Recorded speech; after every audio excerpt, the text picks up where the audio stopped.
Welcome back to Marsh and Milton. Follow us on Twitter at TSN1150. Also Facebook, Instagram, or visit TSN1150.ca. Thanks for tuning in, everybody. Appreciate you with us on this Wednesday drive.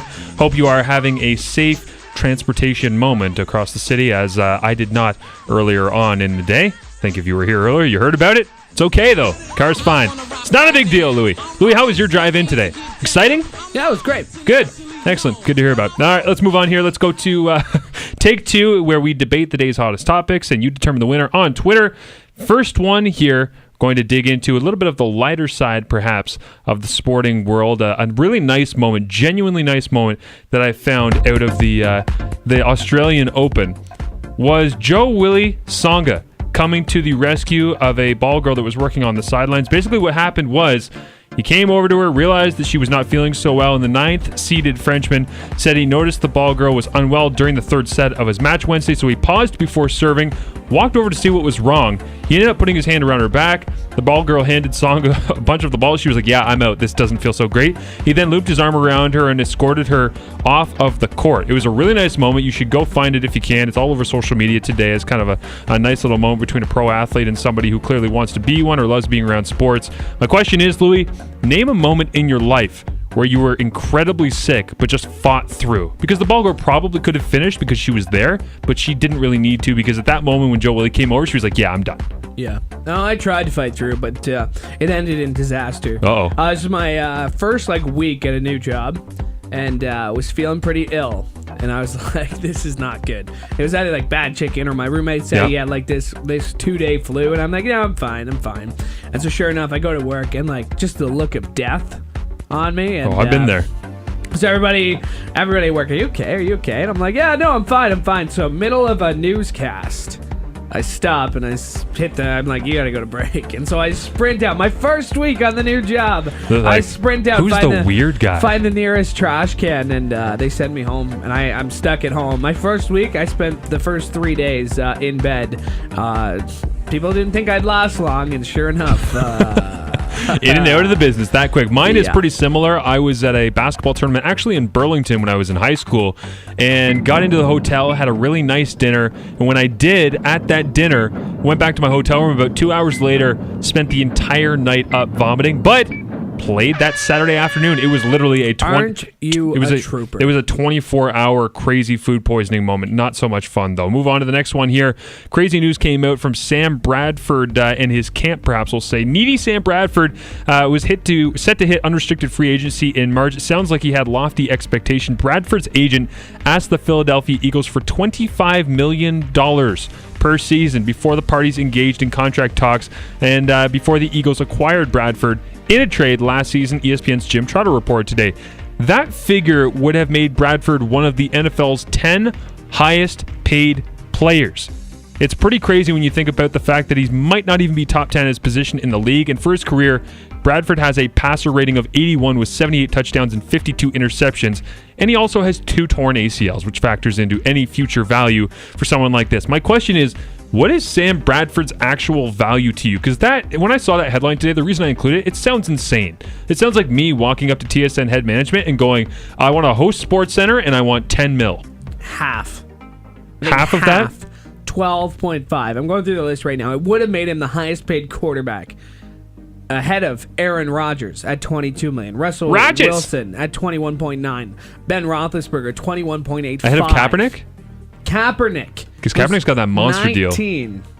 Wow. Yeah, he's got 114. He's got that. But Joe Flacco, 20 mil. You got a pair of cojones on you if you're going to management and say, I am better than Aaron Rodgers, Russell Wilson, the Mannings, Tom Brady, and I need to be paid. You know what I think this was? Such. I think this might have been a Kijiji deal where you step in and you go, I'll give you $25 for a thing that somebody's asking you for $50, and then you have no intention of paying $25. You're like, you know what? I'll meet you in the middle, but I'm gonna ask high so that I go down less. You have to hope so, because that's crazy. I guess you always think you're the best. You always think you're worth the most, but if you think you're worth $25 million, especially off your second ACL injury. Oh gosh.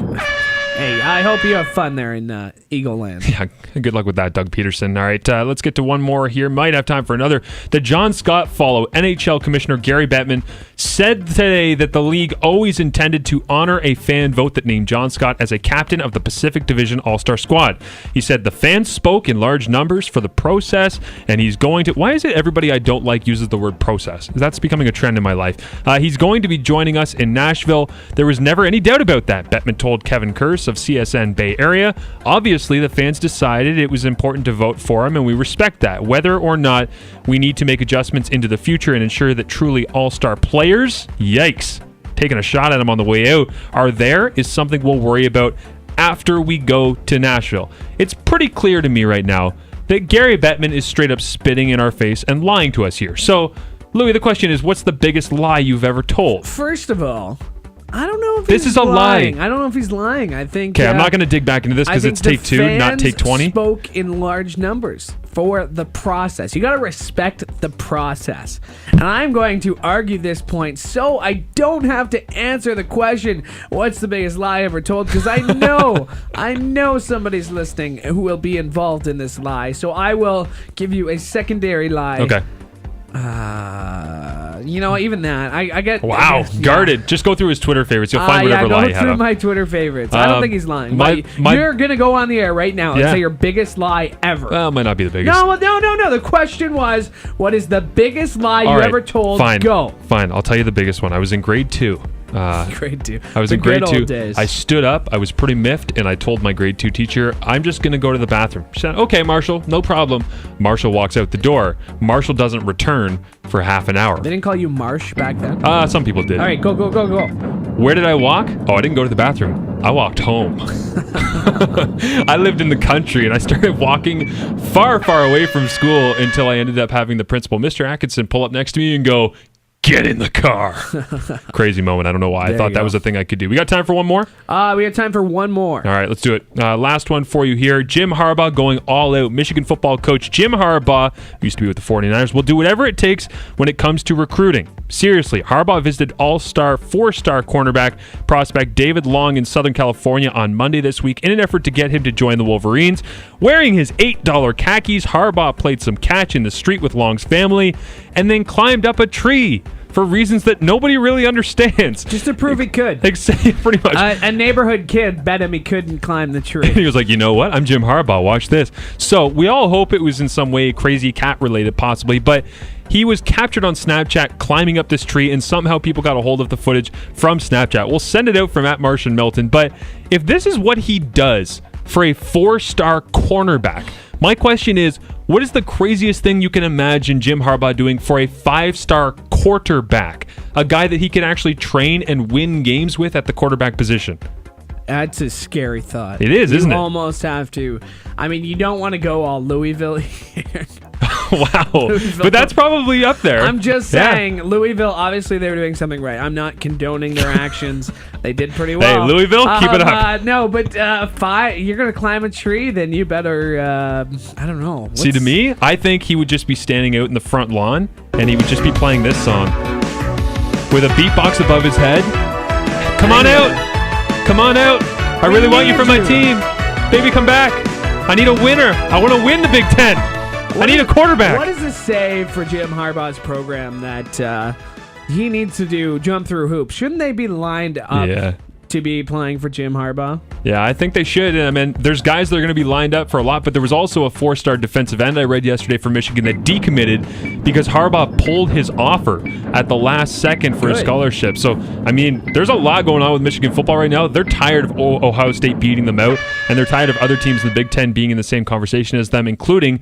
who else? Michigan State. Let's get to the big finish. Ladies and gentlemen, it is quitting time. Did you learn anything today, or are we good? Yeah, I learned that Jordan Spieth wants the PGA Tour to introduce shorts. Shorts. What I learned today, Eugenie Bouchard is still a long way from where she was, and I'm not sure how she turns it around. What you missed, NFL hires Joe Lockhart, who was Bill Clinton's press secretary, as Executive Vice President of Communications. Interesting hire. What you need to know, Canada basketball will play its Olympic qualifier in either Italy, Serbia, or the Philippines. The draw will be announced next Wednesday. What to watch tonight?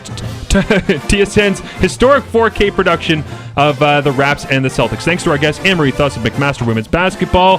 Twitter and Facebook, at Martian Milton, at TSN_Marsh. Tip-off of Thursdays. Martian Milton is in 21 hours between now and then. Don't forget to have some fun. Cheers, Hamilton. Now your traffic update on